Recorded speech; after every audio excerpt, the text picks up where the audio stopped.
Why did every voice in that room grow silent the moment she walked in? And why did she pretend not to notice?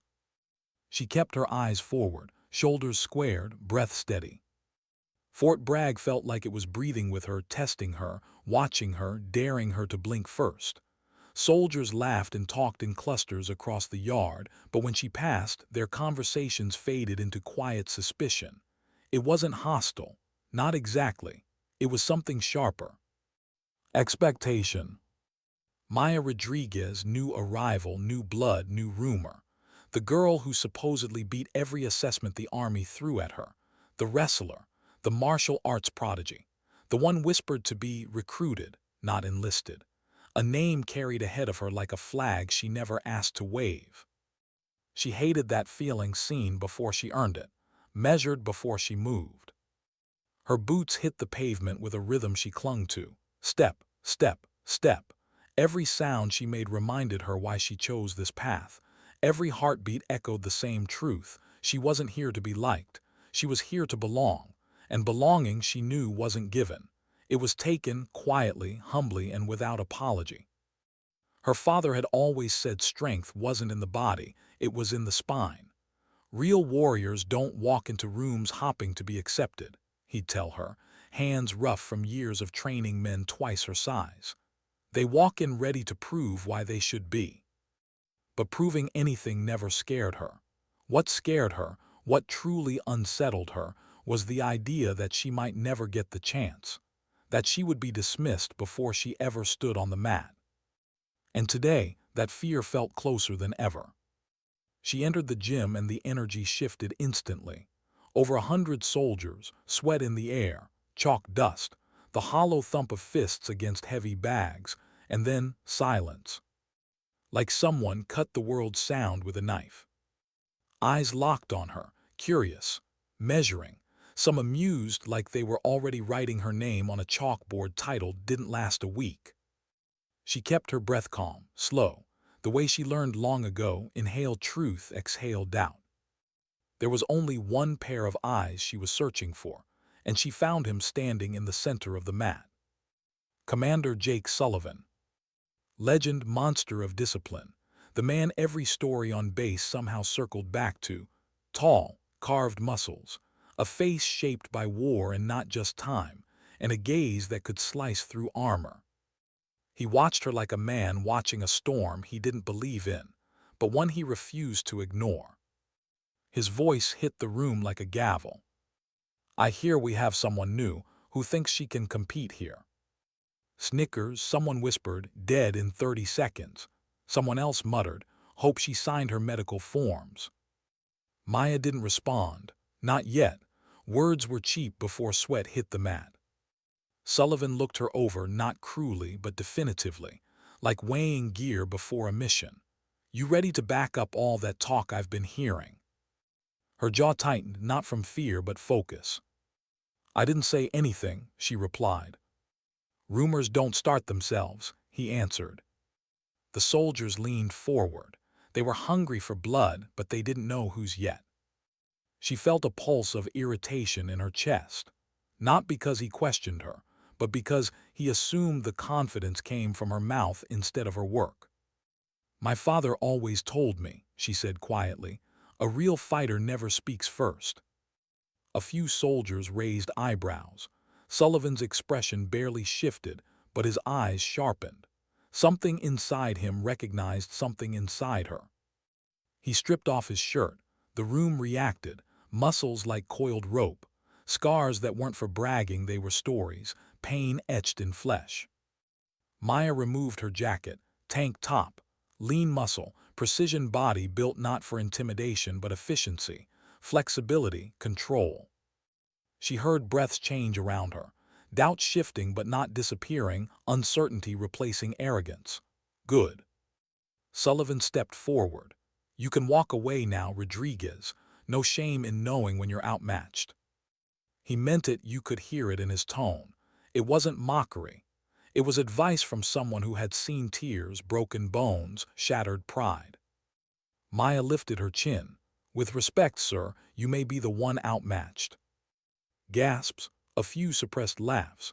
And then that silence again, the kind that marks a line crossed. There was no turning back now. They moved to the center, feet on the mat, heartbeat steady, breath measured. Their stances mirrored predator evaluating predator. A weight settled in her chest, not fear, gravity. What happens here changes everything. Maybe her future, maybe his, maybe the room's entire idea of who belonged here and who didn't. The moment balanced on a pin. Sullivan moved first.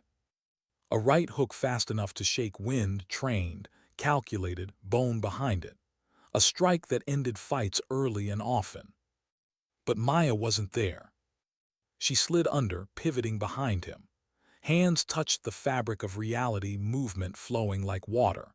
A grip at his arm, leverage, angle, breath, and she redirected his momentum. Not strength, physics. He stumbled, a giant shifting. The room sucked in breath like one lung. Sullivan turned, not angry, alive. A change flickered in his eyes, not threat, not annoyance.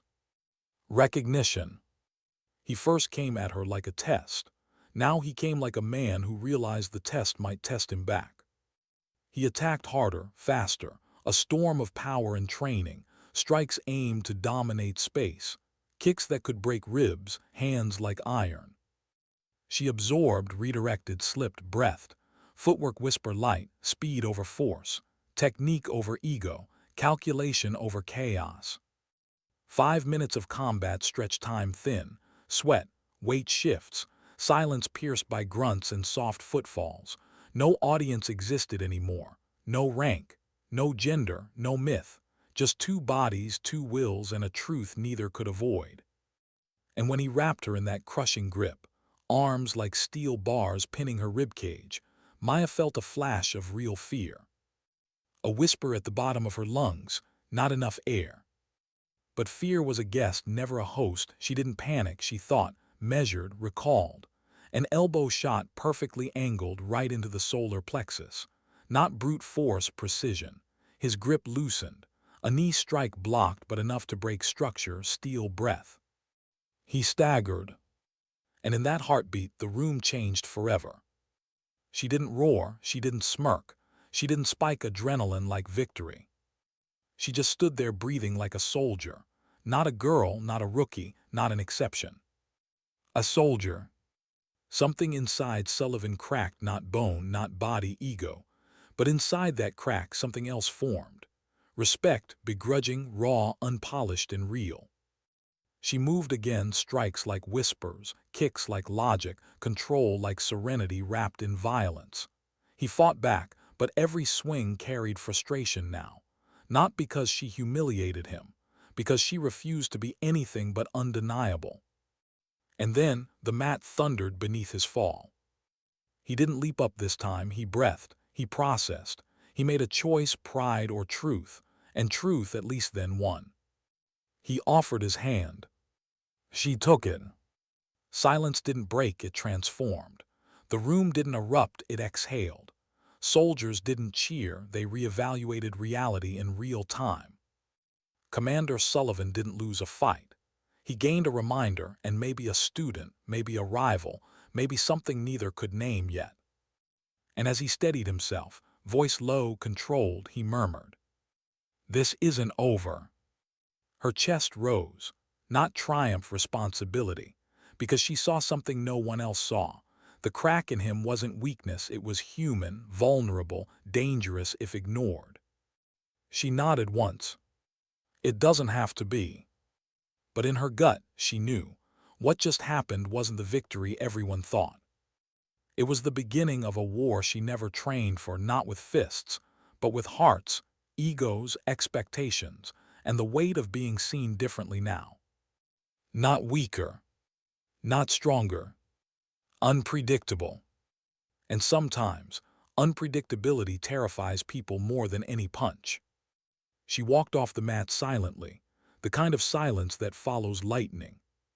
Somewhere behind her, voices whispered, some odd, some resentful, some afraid, some hopeful, but all changed.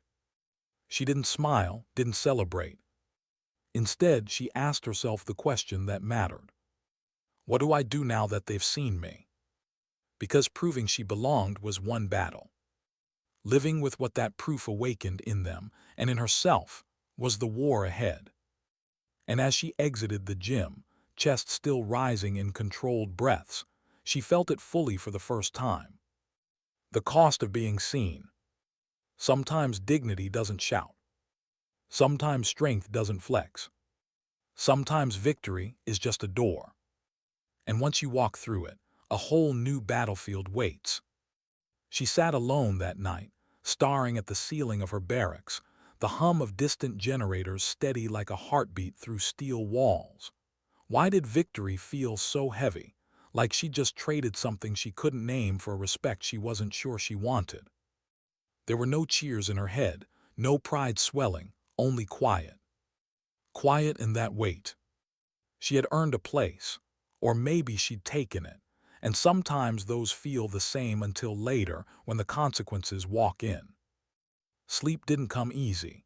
She replayed every move, every breath, every look, not to celebrate but because she was afraid of what came next, not physically, emotionally. She didn't want to be a symbol. She didn't want to be a threat. She wanted to serve, to fly. Helicopters, that's where her heart lived. Motion and trust. Rotors cutting air like fate deciding who lived and who didn't. She had chosen aviation because she believed in pulling people out of hell, not proving she belonged inside it. But here she was, tangled in a fight she didn't ask for. Morning arrived too fast. The airfield was alive with motion when she reported, flight suit crisp, helmet tucked under her arm. The rough scent of fuel mixed with damp grass and steel. Chinooks, Black Hawks, Apache, all caged beasts waiting to breathe sky. And she felt it again, silence as she walked past groups of soldiers. This silence wasn't awe anymore. It was calculation. Suspicion. Curiosity sharpened to judgment. "That's the girl," someone muttered under breath. Pilot 2, damn. She really thinks she's one of us. She didn't think, she proved it. She embarrassed Sullivan, there's a price for that. Whispers travel faster than sound. She kept walking. Her instructor, Captain Grant Hale, stood by a US-60 Black Hawk, weathered face, hawk eyes. He'd flown missions nobody talked about.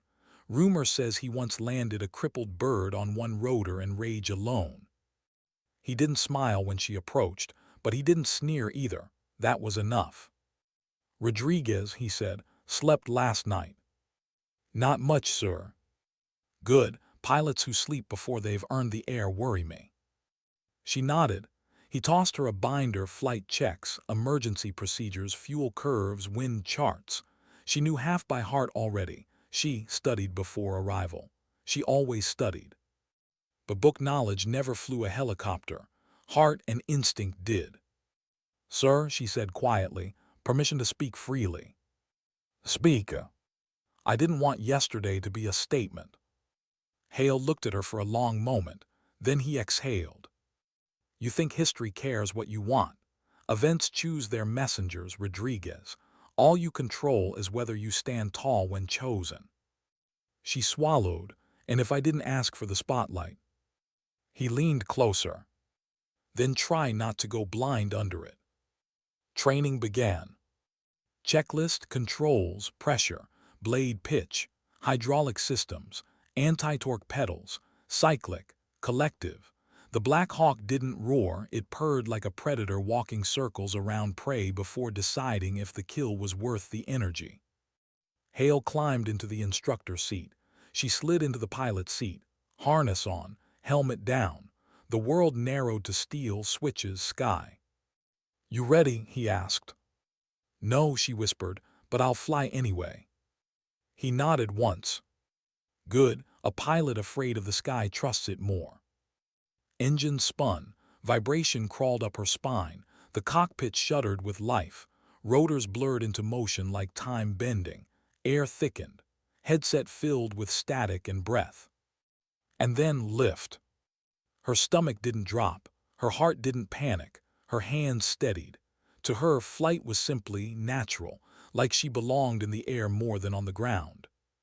Hale felt it. She saw the shift in his posture, surprise maybe, respect maybe.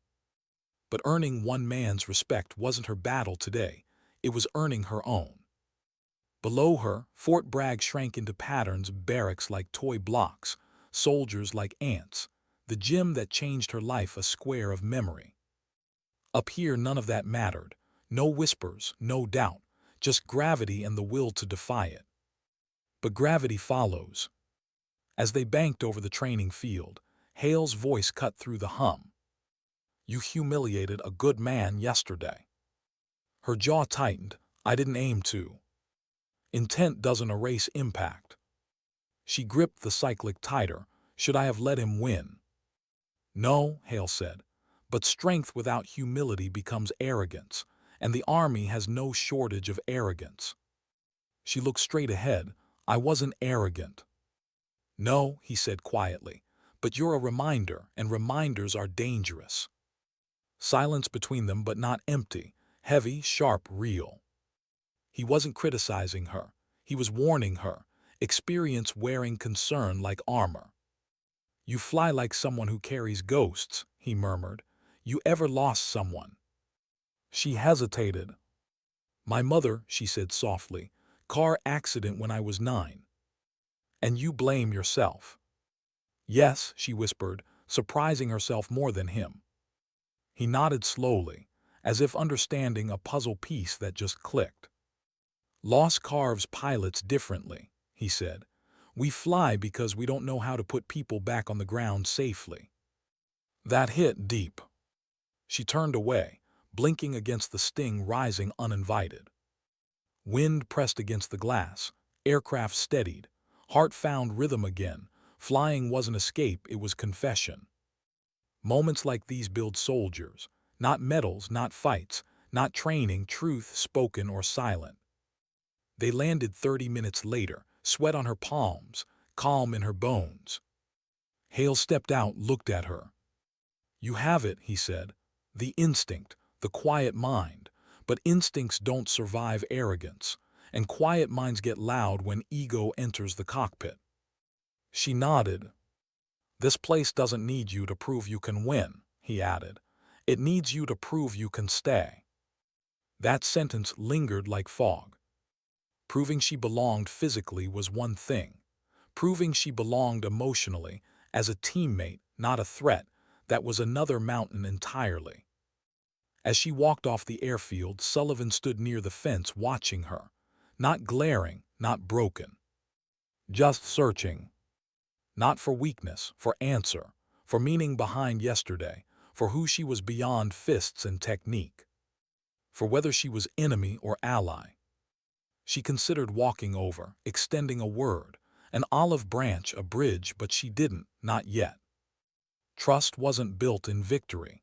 It was built in how you treated the aftermath. She passed him without a word.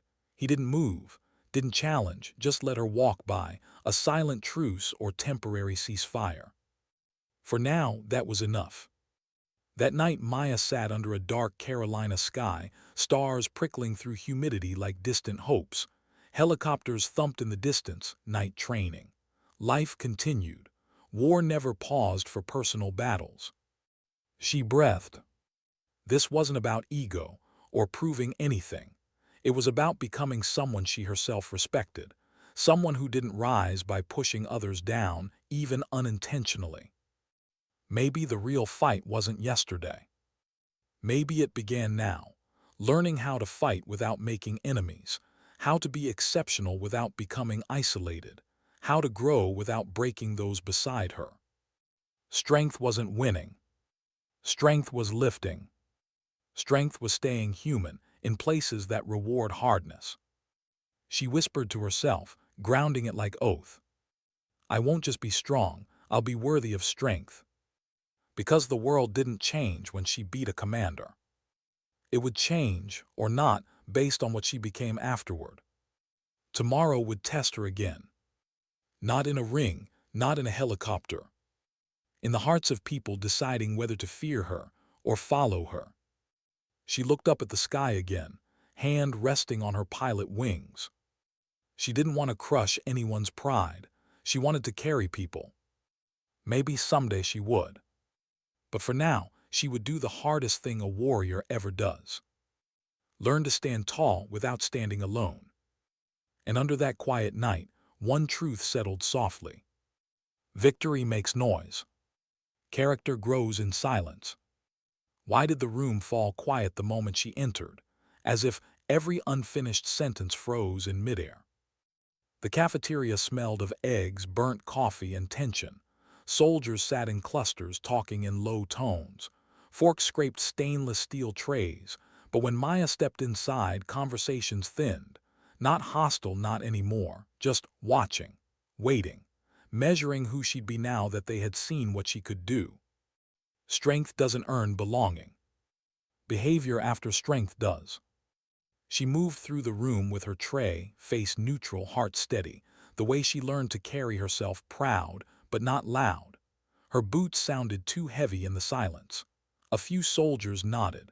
Some avoided eye contact. A couple stared like they were trying to solve a riddle they weren't sure they wanted the answer to. Captain Chen waved her over. Another rare kindness. Maya sat, offering a quiet smile. Chen returned it, crisp and genuine, the kind forged in places where approval isn't handed out casually. "You look tired," Chen said, sipping tea. Maya stabbed at powdered eggs. Long night. Thinking. Trying not to. Chen studied her. "You think you did something wrong." "I think I did something right," Maya said softly. "But right things have wrong consequences sometimes." Chen smirked. "Welcome to the military." Before Maya could answer, chairs shifted nearby. Voices rose. Sergeant Torres, a few enlisted guys, 2 medics, all sitting without looking her way but clearly aware of her presence. Everything here felt like silent strategy, alliances forming, hierarchies adjusting. Sullivan wasn't here this morning, but his absence spoke louder than his presence would have. Chen lowered her voice. "People aren't upset you won. They're upset you changed what they believed was safe to believe." Maya frowned. "What do you mean?" "Most soldiers follow rules they never question. Physical reality is one of them. Sullivan was a rule, a fixed point. You moved him." Maya sat with that. It felt painfully true. "But I didn't mean to." Chen stopped her with a raised hand. "Intent matters to you. Results matter to them." Across the room, someone muttered just loud enough. "She's a show pony pilot, base politics, not battlefield grit."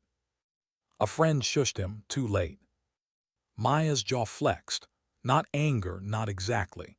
Something deeper. That quiet sting of being judged by those who knew nothing of the roads she walked to get here. Chen leaned in. "You can't fight whispers. You can only outlive them." Before Maya could reply, the overhead speaker crackled. "Pilot candidates report to Hangar 3. Immediate briefing." Chen's look sharpened. No sympathy, just solidarity. Time to fly. Maya stood, but so did Torres, stepping into her path. Not threatening, just present. Grounded, conflicted. "You flying today?" he asked. "Yes, Sergeant." He nodded slowly. "Good. The air doesn't care about pride." Then softer, barely audible. "Neither does combat." His tone wasn't warning, it was hope. She left the cafeteria with their words stitched into her ribs. Hangar 3 smelled like aviation fuel and destiny, metallic, sharp, alive. Pilots stood around Captain Hale, who paced slow and steady, like someone who believed in pressure more than volume.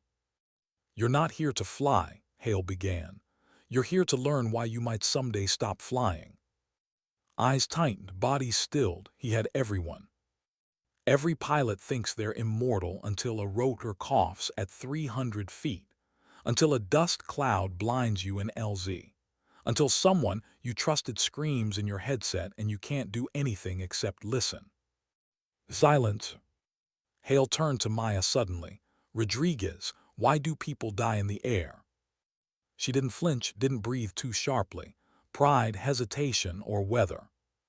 A few pilots exchanged looks. Impressed or threatened was impossible to tell. Hale nodded once, 4 words, more honest than most paragraphs. He stepped closer. Now tell me why pilots live. She exhaled slowly. Trust. The room held its breath. Hale stared at her, searching, not for correctness, for conviction.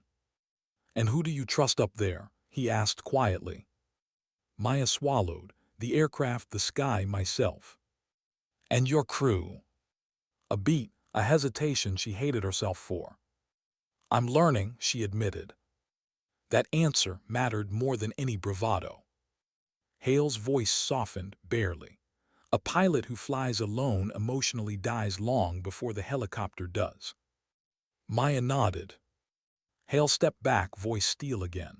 Sim today, emergency auto rotation. Engine failure, tail rotor failure, pressure limits. No hero moves. You don't live by being impressive. You live by being boring and correct. He pointed at her. And you try not to prove anything today. Just listen. She took that hit quietly, respectfully. The advice wasn't punishment. It was protection disguised as authority. Simulator Bay. Dark, cold. The kind of quiet that held breath before nomming winners and losers.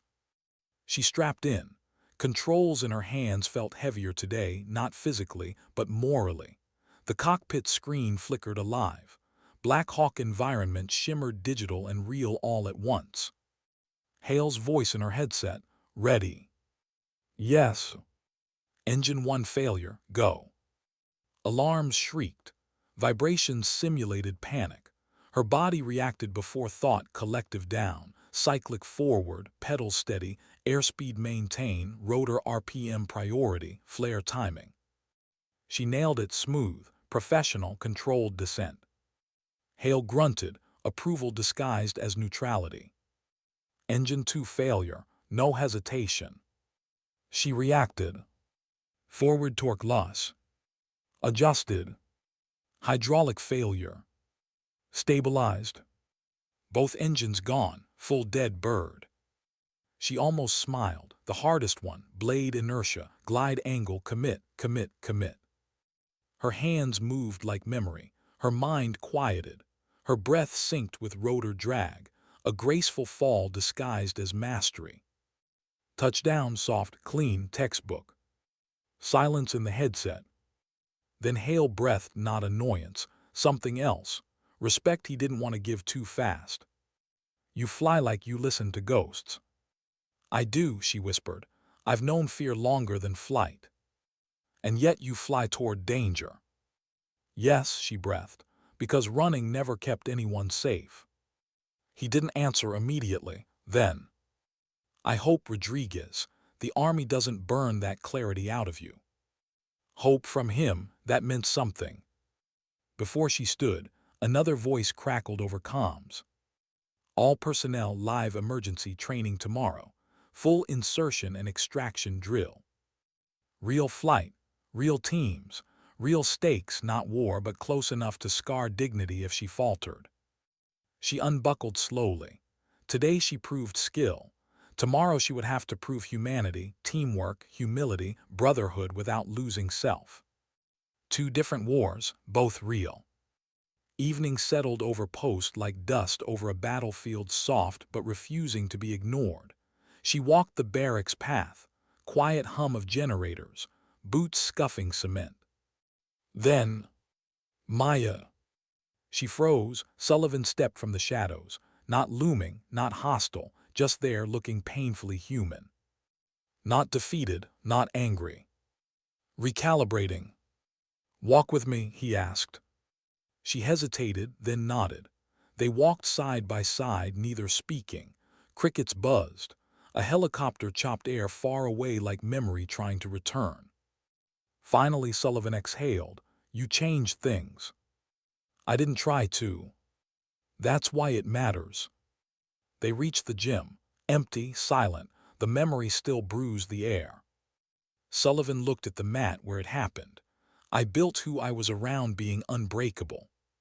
He paused, searching for words men rarely practice. And you reminded me strength isn't control, It's awareness. She didn't move, didn't soften, she listened. You didn't beat me, he said quietly. Life did through you. Her eyes warmed not with triumph, but with something gentler. Understanding. He looked at her seriously. Can you do something for me tomorrow? She waited. When you fly, don't fly to prove something. I won't. Fly like you already belong. That sentence cut deeper than any fight. She nodded once. Then, he finished, voice steady, others will follow you instead of fear you. He turned to leave, then stopped. And Rodriguez? Yes, sir. He didn't look back when he said it. Thanks for not letting me be invincible forever. He left. She stood there, breath caught between pride and sorrow, power and humility. And something inside her unlocked. Not confidence, but clarity. Strength shouldn't isolate. It should invite. Tomorrow she would fly, not to show she could rise, but to show she could carry. Because anyone can break ceilings. Leaders lift others through them. Tonight quiet held her. Tomorrow's sky would test her. And somewhere between ground and heaven, she would prove something rarer than victory. That true strength isn't measured by who kneels before you, but who stands beside you after. She whispered into the dark, earn your wings again tomorrow. And in the hush of Fort Bragg's night, a new battle waited. Not to defeat anyone, but to become someone no one feared to believe in. What if the sky wasn't the test, but the people watching from below were? Dawn crept over Fort Bragg like a slow breath exhaled across steel and earth. Fog clung low, heavy, silent. Ramps buzzed with preparation. Today wasn't combat, but it wasn't practice either. A full extraction drill. Birds in the air, troops on the ground, live timing, real stakes, no do-overs. Maya pulled on her flight gear with hands steadier than she felt. Helmet under arm, checklist tucked in a sleeve pocket. The stitching inside still smelled faintly of her father's dojo, sweat, wood polish, and lessons that never stopped echoing. People don't fear strength, he'd say. They fear what it reveals about their own weakness. And here she was chosen by the sky, resented by the ground. The hangar door groaned open. The world beyond glimmered in early light, black hawks lined like waiting beasts, blades still, tension coiled. Crews moved with mechanical precision, but she felt eyes again, subtle, quick, checking, wondering. Not doubting anymore, not fully. But not trusting either. That middle space, that was the battlefield. Captain Hale approached, clipboard in hand. His presence didn't command attention, it commanded honesty. You couldn't fake ability in front of him.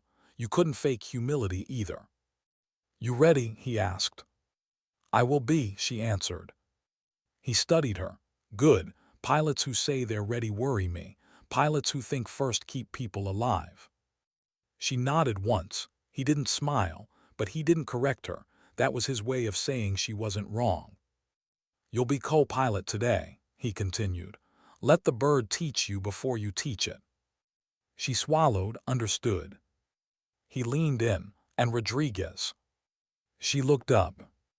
Don't fly against them, fly with them. You don't impress a crew by lifting them. You impress them by lifting with them. It sounded simple, it was. Her entire life she fought alone, wrestled alone, proved alone, but helicopters weren't mats, crews weren't opponents, the sky wasn't an arena. Up there someone else's life hooked into yours. Lose ego, keep altitude, or lose both. Copy that, sir. The rotors screamed to life, a hungry roar that vibrated in her bones. Crew boarded, rangers loaded gear, radios clicked alive, lives synchronized to machinery and trust. She climbed into her seat. The familiar weight of harness and helmet grounded her. Switches, diagnostics, fuel, systems green. Hale in the pilot's seat. She the student again and oddly grateful. Not weaker, just learning how to be strong differently. Lift off. The Black Hawk rose through mist like memory pulling through doubt. The earth fell away, trees blurred. The horizon stretched a promise across the sky. And yet, a heartbeat of hesitation inside her chest, a fear not of failing, but of being misunderstood again. Hale's voice crackled through the headset. "You're flying tense." "I'm flying aware." "There's a difference." She adjusted her grip, breath in, out, muscles eased. The helicopter responded subtle but real. Machines feel confidence, they also feel doubt. Below, soldiers moved into staging position. Trucks rolled, dust kicked, radios buzzed. "Approach vector confirmed," Hale announced. "Rodriguez, you've got control." She swallowed. "I have control." Hands on cyclic, feet on pedals, collective steady, the bird obeyed. But her brain would quiet. What if someone on the ground wanted to see her fail? What if they expected arrogance and would mistake caution for insecurity?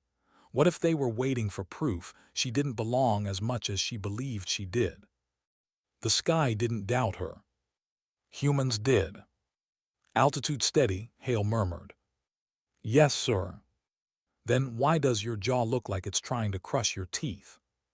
She exhaled. "Habit." "Break it." She almost smiled, almost. Approach zone ahead, soldiers waving signals. Rotor wash scattered dust like battlefield ghosts. The landing zone narrowed. Margin for error almost non-existent. And just as she began descent, a voice crackled through secondary comms, not meant for her but loud enough to cut. "Think she'll screw it up?" Another voice answered, unsure. "She beat Sullivan, she'll be fine." And a third, quiet but sharp.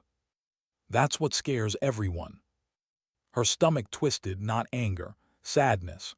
Truth hurts more when it isn't malicious. Hale clicked comm channel. Silence returned. "Fly," he said simply. She did. Feet controlled yaw. Hands adjusted collective and cyclic. Descent smooth, belly of the bird kissing the air before kissing earth. Touchdown firm, correct, controlled. Ground crew loaded, rangers strapped in, orders fired rapid. A private, probably 19, boots too new, face too young, looked at her as he passed. His eyes held something she recognized. Fear not of her, of needing her. She nodded to him, small, human, reassuring. He blinked, then nodded back. Connection, a first crack in the wall. "Rodriguez," Hale said after they lifted again, "you just flew like you belonged." She didn't answer, emotion thick in her chest. Pride but quiet, earned not paraded. Suddenly an alarm shrilled.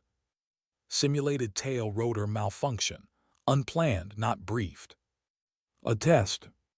Adrenaline surged, her pulse spiked but training held, tail authority diminishing, pedals compensating, nose yaw threat, sky turning predator. Hale stiffened, not panicked but alert. "Your call, Rodriguez." She could hand controls back, safe, expected, but something inside whispered. Prove confidence without needing applause. "I have control," she said, voice steady. "You have control," Hale confirmed. She fought physics, fought instinct for brute correction. Instead, gentle adjustments, micro-movements, steady counterforce, not dominance, partnership with airflow. The bird stabilized. Silence in headset, breath held silence. Then Hale exhaled, low, rare approval. "You fly like someone talking to the machine," he murmured. "I don't want to command it," she whispered. "I want it to trust me. That's why you'll survive." The drill ended. The base grew small beneath them again. The sky felt like permission today, not judgment. Landing smooth again. Crew disembarked. No cheers, no applause. But one ranger leaned, scar on cheek, combat patch worn hard, stopped by her door, hand resting on frame. He didn't salute. He didn't grin. He just said quietly, reverently, "Fly on my missions anytime." Then walked off. The weight of that was heavier than any medal. Hale unstrapped. Word will spread. Good or bad? Doesn't matter, he said. Truth spreads slower than rumor, but truth lasts longer. She breathed. Rodriguez, he added, pausing at the door. Your job isn't to convince them, it's to give them no choice but to trust you. She nodded. And today, he finished softer, you did. He left. She sat in the cockpit alone for a moment, helmet in her lap, rotors cooling above like sighs. Not triumphant. Not relieved. Grounded in a way she hadn't been before. Winning fights was one kind of respect. Earning trust in silence was another. This one tasted deeper. Outside, soldiers passed. Some glanced in, not judging, assessing, respect forming like morning light slowly then all at once. Sullivan watched from across the tarmac, not with pride or resentment, with understanding. He lifted a hand, not a salute, not a wave, something quieter, acknowledgement. She returned it, small but real. Some victories roar. Some victories whisper. This one breathed. Tomorrow would bring harder tests. Real missions someday. Real fear, real loss, real stakes. And she would be ready, not because she proved she could rise, but because today she proved she could carry. In war, strength lifts weight. Leadership lifts hearts. She climbed out of the cockpit knowing her path was carved not by force, but by flight, humility, and the courage to remain human where armor seems easier. And as she walked away, one truth stayed with her. The sky doesn't judge. People do. But if you learn to fly above doubt, sometimes they learn to follow. What if the moment she finally felt seen was the same moment someone else decided she didn't deserve it? Evening settled like a slow bruise across Fort Bragg. The air carried the hum of aircraft cooling after long hours in the sky, the deep metallic exhale of machines that lived only to return to the air. Maya walked away from the flight line, helmet in one hand, gloves in the other, boots crunching gravel with each step. She should have felt proud, confident, lifted by the day's win, not the touchdown, not the controlled emergency, not even the ranger's quiet words, but the sense that she had shifted something, tilted a perception, moved one grain of sand in a desert full of institutional certainty. Yet quiet wins were dangerous. They drew different enemies. A soft breeze caught the edge of her sleeve. Voices drifted, laughter from the barracks, weight room metal clanking, distant cadence of a platoon finishing late drills. The base felt alive in that strangely comforting way military spaces do, tired but unbroken. She reached her door. Inside, quiet, dark, small bed, metal locker, folded uniform, photos of her father's dojo, and one of her mother smiling beside a tiny girl with scraped knees and too much will. She sat heavily, helmet beside her, hands in her hair. She breathed. You did good. You did enough. Don't ruin the peace by expecting applause. A knock. Unexpected. Sharp, deliberate. Her heart flickered with instinct, not fear but alertness. She opened the door. 3 pilots stood there. 2 men, 1 woman, same wings she wore but older, more frayed from time. They didn't sneer. They didn't square their shoulders like bullies. Their stance was worse, polite, professional, masked with courtesy. She recognized the quiet hostility in practiced smiles. One stepped forward, Lieutenant Braden Cole. Crew-cut, iron jaw, eyes cold with the kind of confidence born from legacy, not labor. She'd seen him laughing in the cafeteria 2 days ago, the kind of laugh that always follows someone else's name. Rodriguez, he greeted, not warm, not cruel, surgical. Got a minute. The other 2 shifted subtly around him, not blocking her, not threatening, forming a frame. A picture she wasn't invited to leave. Yes, Maya answered, spine straight. What's up? Cole leaned on the door frame like he owned the building, the air, the expectations. Word is you impressed Hale today. A flat tone, Compliment-shaped sentence, threat-shaped delivery. I did my job, she said. M.H.M. Cole's lips twitched, not a smile, calculation. Thing is, some of us have been doing this job a little longer. She felt the ground shift, not literal ground but social terrain. The kind that starts soft and suddenly swallows boots. Then you should know it takes all of us, she said evenly. Cole's eyes flickered, displeasure disguised as curiosity. Look, we get it, he said. You came in with buzz. Rumors, expectations, reputation she didn't ask for. And beating Sullivan, one pilot added quietly, that didn't exactly help keep things smooth. Maya didn't flinch. I didn't challenge him, he challenged me. Cole lifted a hand. Relax, nobody saying you cheated, we're just, his voice softened artificially, concerned. Concern, the most respectable form of accusation. Concerned about what? Maya asked. He didn't soften the strike. About you getting special treatment. She blinked once slow. Ground didn't crumble but it tilted. Special treatment, she repeated, measured, controlled. I wasn't given anything. Cole shrugged like fairness was subjective. Hale doesn't give rookies emergencies on day 2 of air drills, and soldiers don't start offering trust that fast. Ah, there it was. It wasn't the fight, not anymore. It was the fact she wasn't supposed to earn trust, not yet, and certainly not before others decided she deserved the timeline. You want to be one of us, Cole continued, tone lowering, then act like the rest of us. No spotlight, no hero moments, no prodigy narrative. Maya stared at him, heartbeat steady but pressure rising. I don't want a narrative, she said. I want to work. Cole studied her. The way someone studies a chess piece, they're not sure whether to protect or remove from the board. You're either a member of this unit, he said softly, or you're a symbol, and symbols fall hard. She didn't look away. I didn't ask to be a symbol. He leaned closer, voice now faint enough to cut deeper. Doesn't matter, you became one. He stepped back, the others did too, not victory, warning. Before he turned, Cole added, tomorrow, real field pickup, dust landing, Rangers on live clock. A beat. Let's see if the sky likes you when it's choking you. They walked away, calm, confident, like they just placed a weight on her shoulders and were curious if she'd drown under it. Maya closed the door. Sat again. Exhaled. Not fear, not anger. Something more complicated, that ache when progress is seen as threat, not achievement. She pressed her palms together, grounding herself. The silence in her room thickened. Then a voice outside startled her.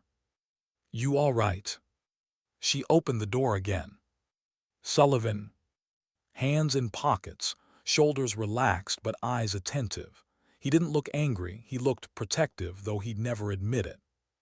You heard, she said. I saw. She nodded, I'm fine.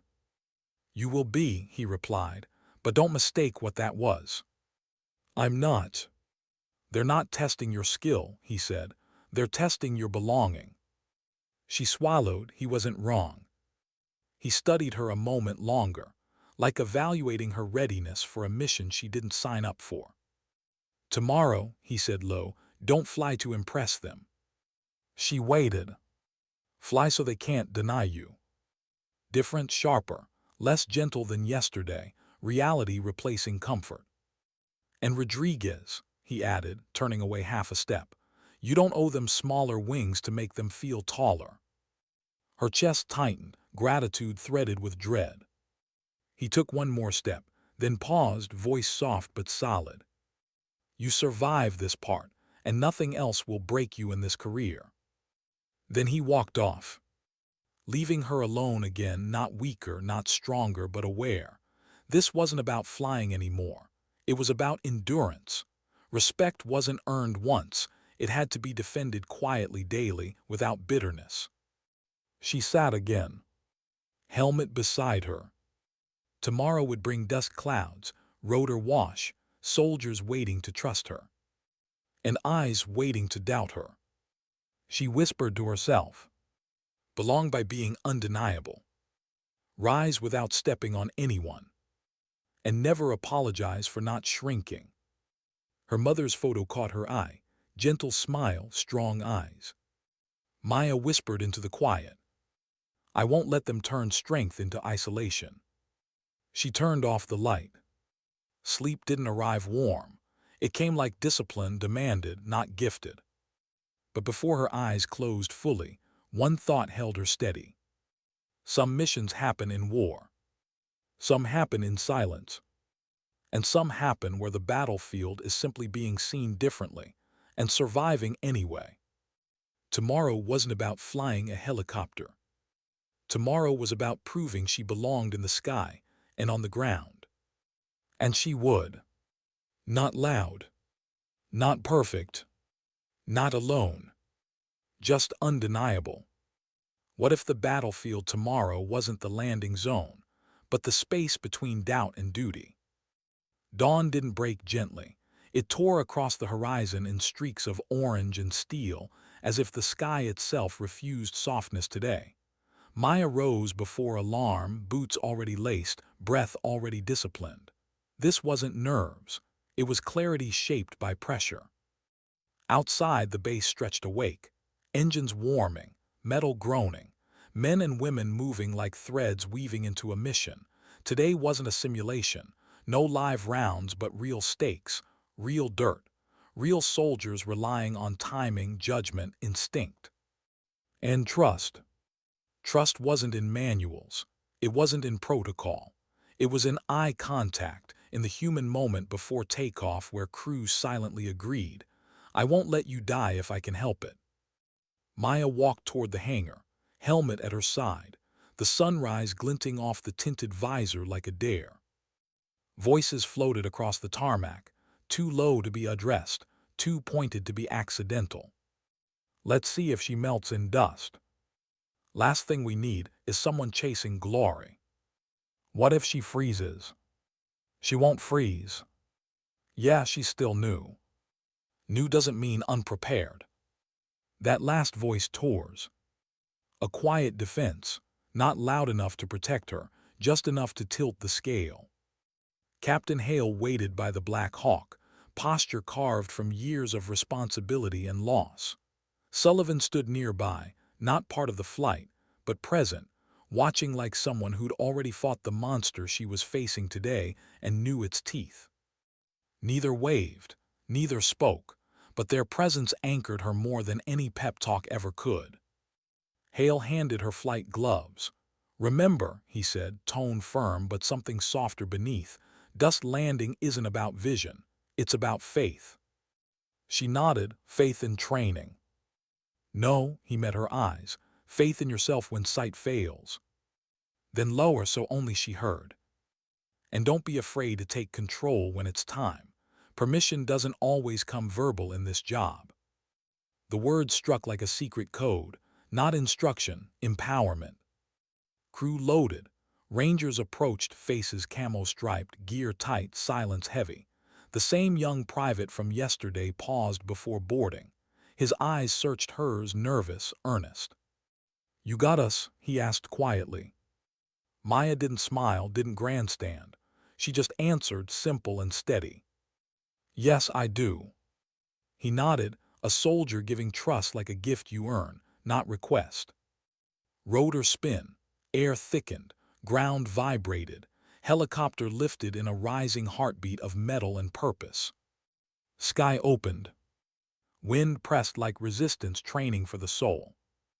Maya focused not on proving, not on impressing, on precision, on duty, on the promise she made not with words but with breath. Fly like belonging isn't a question.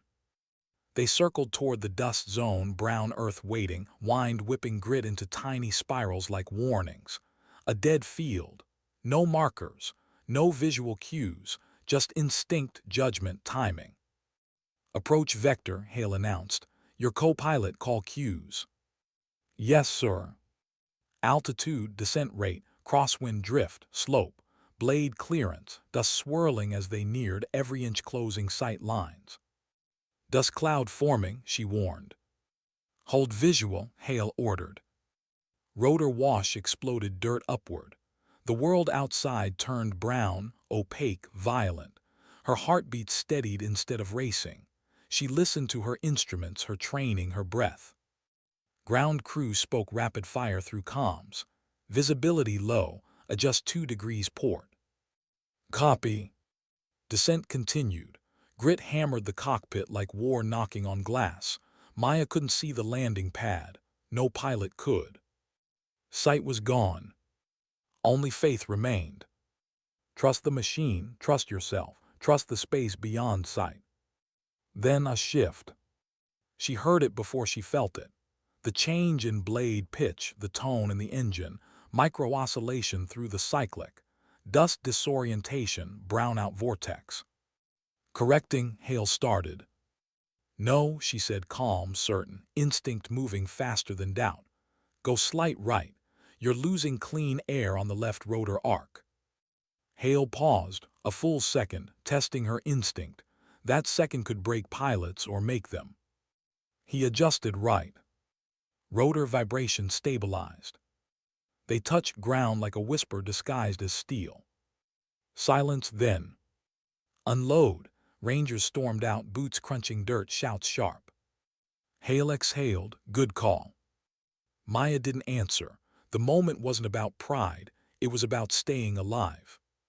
They lifted again, dust peeling off the airframe like shedding fear. Hale didn't speak for a long moment. When he did, it wasn't praise, it was truth.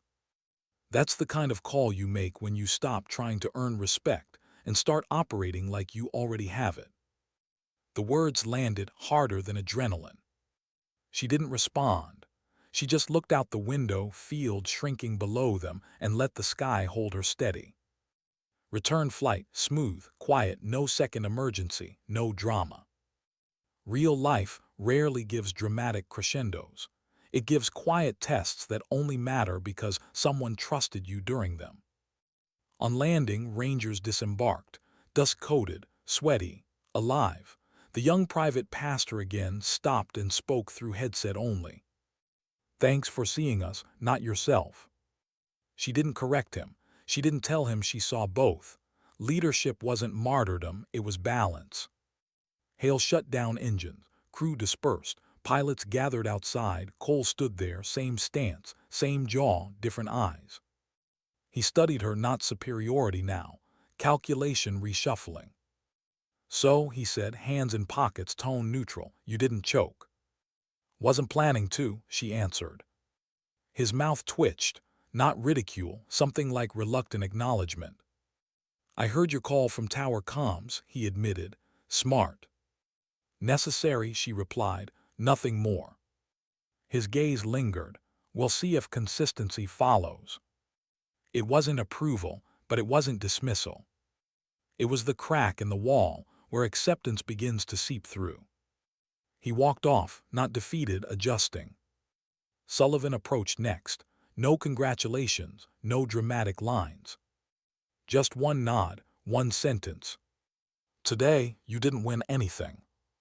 A beat. You earned something.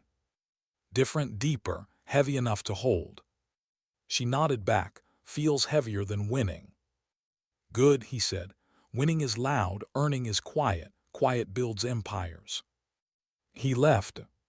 Captain Hale lingered last, hands on hips, studying her with the kind of look commanders give when they don't want soldiers to see their approval too easily. You fly with humility, he said at last. That's rare, guard it. I will, she promised. He leaned in slightly. Tomorrow, you'll take primary controls.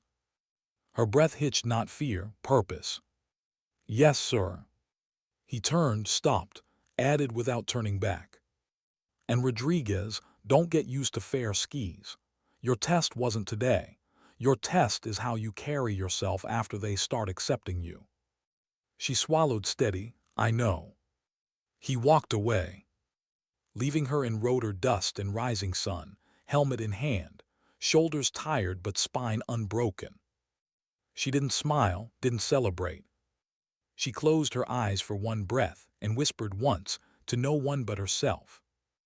Earn quietly, carry loudly only when needed. Today wasn't triumph. It was foundation. Brick laid, step taken.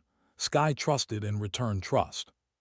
And as she walked across the tarmac, soldiers watching, some nodding, some unreadable, she realized something simple, profound. Flying wasn't just a skill. It was a promise. And she would keep it again tomorrow, and the day after, and every day she earned the sky instead of taking it. Because anyone can rise, but only the worthy learn how to stay. Why did the world feel heavier now that people had started to look with her instead of at her? Belonging didn't feel like relief. It felt like responsibility, a weight that sat somewhere between her shoulder blades and her breathing. That evening, after the dust drill, she sat outside the barracks on the concrete steps, elbows on her knees, watching a group of soldiers play pickup basketball under floodlights. They weren't looking at her anymore. Not really. A few nods here and there, a couple curious glances, but the burning attention had faded, replaced by something quieter, something fragile. Cautious respect. Acceptance wasn't loud. It was subtle. A chair that wasn't pulled away, a voice that didn't talk over her, a space held open at the table without anyone pointing at it. She didn't bask in it. She guarded it, not because she feared losing it, but because she feared being changed by it. Her father warned her once, after she'd won a national wrestling title and came home surrounded by praise. The hardest opponent isn't across from you, he said. It's who you might become when people clap too long. Clapping hadn't started here, but the hush after the test felt like a different kind of applause, quiet permission. She didn't want permission, she wanted purpose. The gym door squeaked open at her side. Chen stepped out, hair tied up, sleeves rolled, sweat still fresh from training. Thought you'd be celebrating, Chen said, tossing her a bottle of water. Maya caught it. Celebration feels premature. Chen sat beside her. That's why you're going to last here. Lights flickered across the concrete. Someone shouted a foul. A ball bounced, echoing across the court like a heartbeat.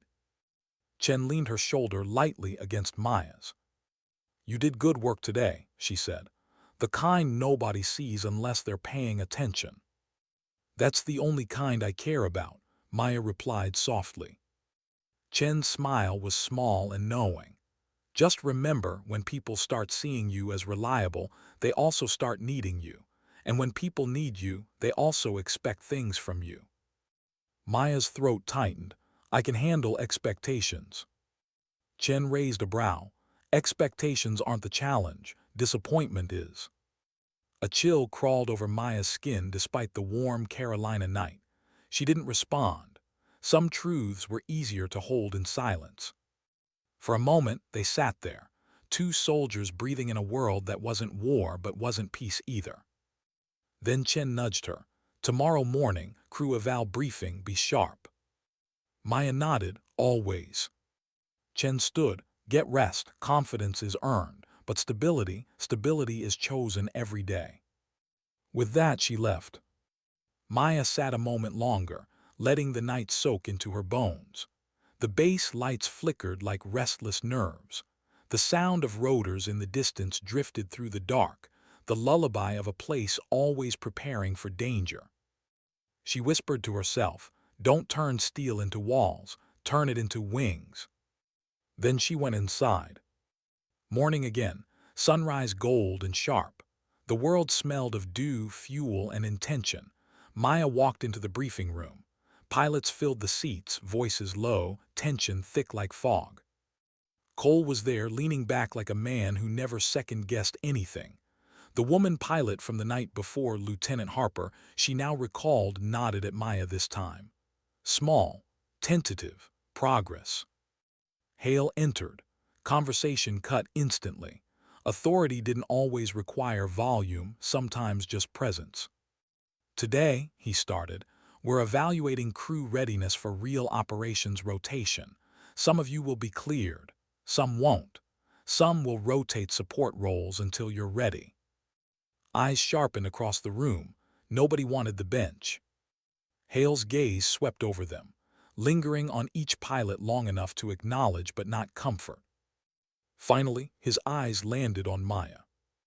There was no challenge there, just expectation. He flipped a page. Rodriguez. Her spine straightened. You flew clean yesterday. Good calls, controlled ego, real discipline. Today, you take primary for transport lanes and unpredictable wind vectors. Harper co-pilots. A murmur swept the room, not loud but noticeable. Cole's jaw twitched. Harper blinked like she wasn't sure she heard correctly. Maya kept her expression neutral. Inside, something thrummed, not pride, not fear, responsibility lighting a match. Harper leaned forward, whispering, "Don't worry, I won't let you crash me." Maya almost smiled, "Then don't distract me." Harper grinned faintly. A quiet bridge built. Cole didn't look at her, but he also didn't smirk. He stared forward, jaw tight, hands clasped, wrestling with something internal. She didn't take pleasure in it. She understood it. Hale slapped a flight folder onto the table. Conditions will be variable. If you feel yourself slipping, hand controls off. I don't reward pride that endangers crews. Maya nodded, "Yes, sir." Hale held her gaze a second longer. "And if you feel the urge to prove something," he added softly, "remember you already did." That landed like a parachute opening, jerking her heart but slowing the fall. Hangar, pre-flight checks, engines gleaming in morning light. Harper and Maya moved around the aircraft in quiet coordination. "Never flown primary with someone who just became a myth on base," Harper said casually. "I'm not a myth," Maya replied. "Just a soldier trying to fly well." "That's what myths say," Harper shot back, but there was warmth in it. Maya strapped in. Harper strapped beside her. Crew loaded behind. Hale stood outside, arms crossed, watching not like a commander, but like a teacher hopping the student doesn't forget she can swim in deep water. "Ready?" Harper asked. Maya inhaled, "Yes." "Lift." The rotors chopped air. The world blurred below. Wind kicked harder than yesterday, turbulence shifting the frame like a reminder. Nothing stays smooth just because you earned a moment of calm. Maya adjusted, micro-corrections, breath steady. Harper kept watch, eyes darting instruments and horizon. "You fly gentle for someone trained to break bones," Harper murmured. "Strength isn't always strike," Maya said quietly. "Sometimes it's balance." Harper nodded slowly, like she hadn't expected philosophy in the cockpit. They navigated unpredictable wind currents, pockets of air pushing against them, challenging stability. Maya didn't tighten, didn't rush. She flowed. Halfway through, Hale's voice crackled through comms. "Rodriguez status. Stable, adjusting for crosswind. No issues." Silence, then, "Copy, continue." 3 words, but they carried weight. Approval disguised as neutrality. Harper whispered, "He trusts you, that's rare." Maya didn't smile. Trust is heavier than doubt.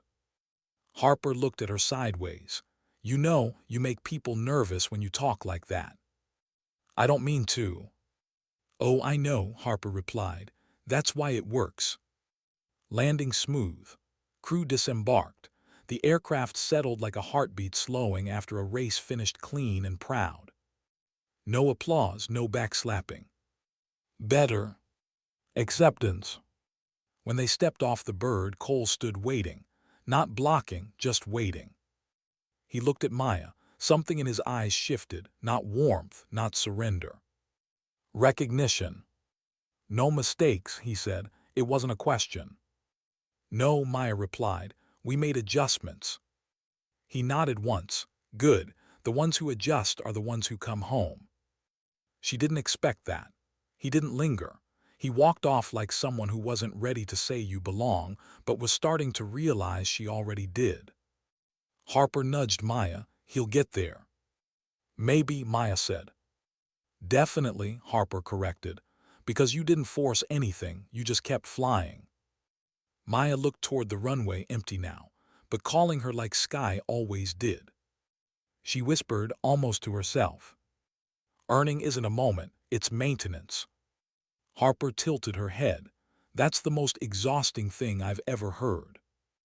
And the most necessary, Maya replied. A beat. Harper nodded. Yeah, I get that.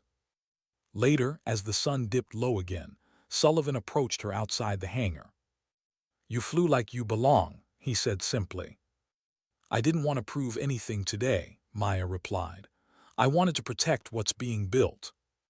He studied her not as a rival, not as a commander, but as someone who understood the trenches she was digging inside herself. Just remember, he said quietly, sometimes belonging isn't earned by strength. Sometimes it's earned by how you let others feel strong around you. She exhaled slowly. I know. He nodded once. Good, then you're ready for what comes next. What does come next? She asked. He smiled, tired, wise, almost proud. People stop doubting you, he said, and start depending on you. Maya looked at the sky, that endless challenge, that silent teacher, that battlefield and sanctuary all in one. I can take that weight, she said. No, Sullivan corrected gently. You can carry it, that's different. And there, in the quiet hum of nightfall and metal cooling, she understood her next chapter wasn't flying brilliantly. It was lifting others without losing altitude herself. Because strength earns moments. But trust earns futures. She inhaled sky, exhaled fear, and whispered to herself. Now don't rise alone. The ground no longer doubted her. The sky no longer tested her. Now her task was far harder. Be great without leaving others behind. And that kind of greatness was the rarest form of strength there was. What if the hardest part wasn't flying through chaos, but staying human once everyone started looking up at you? 2 weeks passed.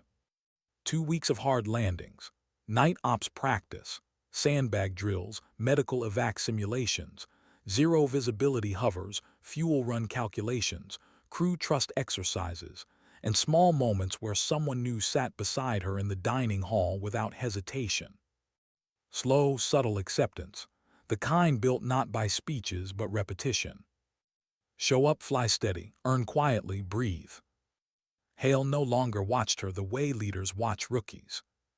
Cole didn't avoid her. He didn't exactly include her, but his silence lost its edge. And silence without suspicion felt like room to breathe. Harper joked with her more.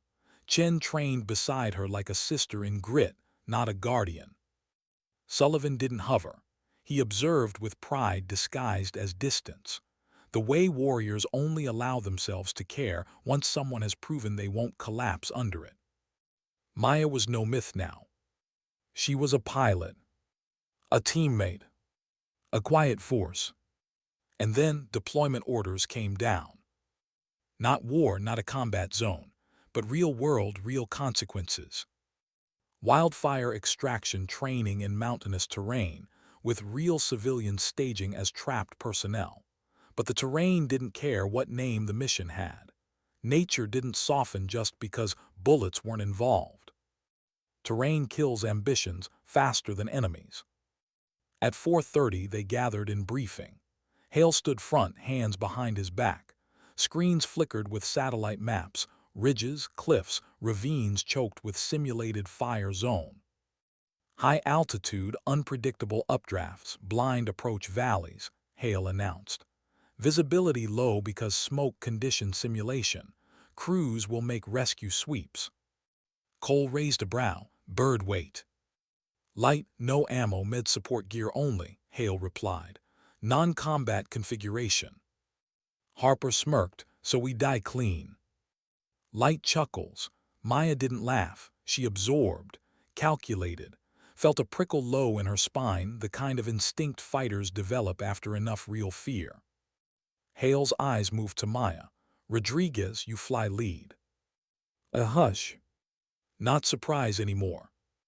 Evaluation. Expectation. Cole didn't flinch, just leaned forward, elbows on knees, watching. Harper grinned. Guess we'll see how fire treats wind.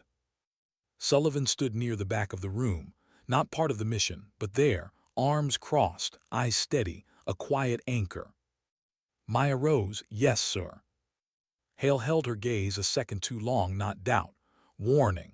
Elevation didn't remove consequence. Don't chase perfection, he said quietly. Chase safety. And if they conflict, she asked. They won't, he replied. Not if you're honest with yourself. A simple sentence. A loaded one. Mountains rose like wounded giants against blue sky. Wind whistle, air thin, ground harsh. Smoke simulation pumped from deployed generators down in the valley. Visual range shrinking. Heat shimmer bending horizon lines. Maya strapped in, Harper co-pilot again, crew ready, heart steady. Not calm, centered. Rotor spin, lift, sky grabbed them not gently. Wind shoved, Maya countered, chin steady, hands precise. Highest risk, Harper asked, scanning. False clearance perception, Maya replied. Updraft pocket collapse, tail authority loss. Good, Harper murmured. Just checking if your brain came with us. Maya didn't smile. This wasn't a smiling flight. They dipped toward smoke. Vision narrowed, world grayed. Trees emerged, then vanished. Shadows crawled. The earth moved like a living thing, breathing difficulty into every rotation of the blades. Radio crackle.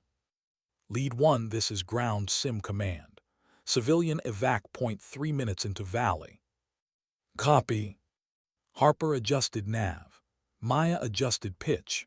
The helicopter sank toward a world that looked like apocalypse training for angels. Orange haze, light fractured, gravity like a suggestion instead of rule. Crew at rear called through comms, visibility low, instruments only from here. Maya's heart slowed further. She breathed once deep, disciplined, then entered the smoke bank.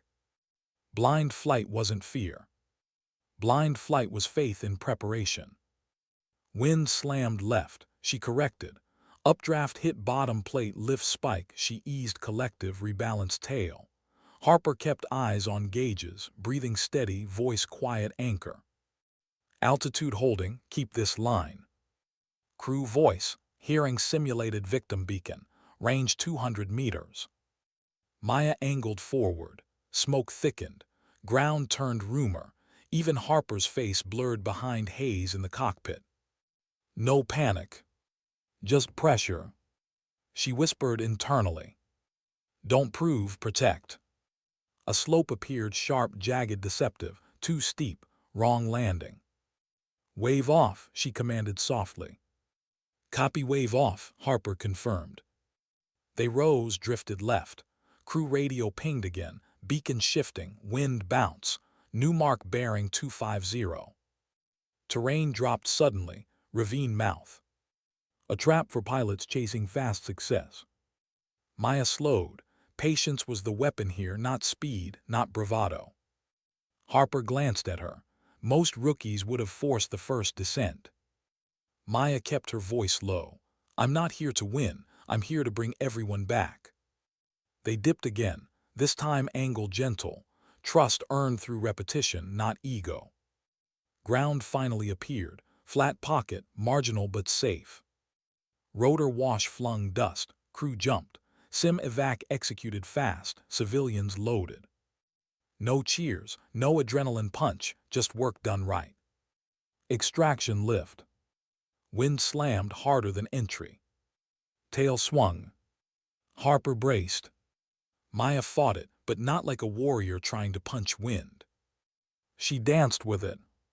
Soft pressure, tiny angle corrections, breath in sync with rotor rhythm. Air stabilized, flight path restored. Harper exhaled, nice correction. Necessary, Maya answered. Yeah, Harper smirked, but ugly corrections kill people, yours weren't ugly. Back at base. Engines cooled. Crews unloaded. No fanfare. No ceremony. But every ranger, every medic, every crew chief they passed gave a nod. Not dramatic, not worshipping, familiar, earned. Harder than applause. More sacred than praise. Sullivan approached first. How'd it feel? Real, she answered. He nodded. Good. As long as it feels real, you won't forget yourself. Then Cole walked up. Hands in pockets, chin up, not competing now. Respect wasn't loud for him either. He stopped in front of her. A long breath. You fly like you're not trying to prove anything, he said. I'm not, she replied. That makes you dangerous, he said, but this time it was an insult. It was recognition. She didn't respond. He continued, voice lower. People start leaning on pilots like that. Don't collapse under it. I won't, she said. No, he nodded. I guess you won't. He left. Harper threw an arm lightly around her shoulder, casual, not claiming, just there. Congrats. You're officially the person nobody admits they're watching, but everyone quietly follows. I don't want followers, Maya said quietly. Harper smiled faintly. Of course you don't, that's why you'll have them. Later, alone again, she sat on her bed, boots off, shirt damp with sweat, world quiet. She stared at her helmet resting on the desk. The sky tried to break her, the ground tried to deny her, people tried to test her. She didn't win because she fought harder. She won because she stayed steady when fighting wasn't required. Strength wasn't loud. Strength didn't shout down doubt. Strength held steady until doubt drowned itself. She breathed out slowly, then whispered, not as declaration, not as pride, but as truth earned thread by thread. Sometimes resilience isn't rising when they push you down. A pause. It's rising even when they start lifting you and refusing to become what once hurt you. Outside, another helicopter lifted into night. Maya didn't watch it. She already knew where she belonged. And belonging didn't shout. Belonging landed softly and lifted others with it. Sometimes strength speaks. But the truest strength, sometimes it doesn't speak at all. It simply flies.